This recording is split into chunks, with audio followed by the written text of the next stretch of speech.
తిరుపతి అంతర్జాతీయ యోగా దినోత్సవాన్ని పురస్కరించుకుని తిరుపతి జిల్లా ఎస్పీవి హర్షవర్ధన్ రాజు ఆదేశాలతో రెండో రోజు దశదిన యోగా శిక్షణా శిబిరం నిర్వహించారు. రాష్ట్రీయ సంస్కృత విశ్వవిద్యాలయం, ఇందిరాగాంధీ కళాకేంద్రం సంయుక్తంగా ఈ శిబిరాన్ని తిరుపతి పోలీస్ పరేడ్ గ్రౌండ్లో నిర్వహించాయి. శారీరక దృఢత్వం, మానసిక స్థైర్యం పెంపునకు యోగా దోహదపడుతుందని పోలీసు పేర్కొన్నారు.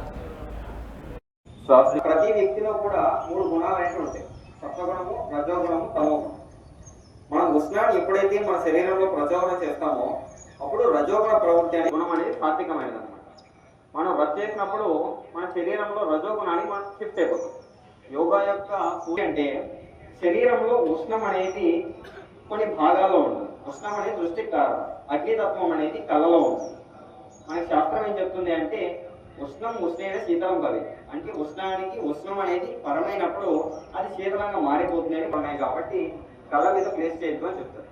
ఉదయాన్నే రబ్ చేసినప్పుడు కూడా ముఖం మీద మనం చేతులను ఆడించవచ్చు, కానీ దృష్టి మీద ఆడించకుండా ఉండడానికి ప్రయత్నం చేయాలి.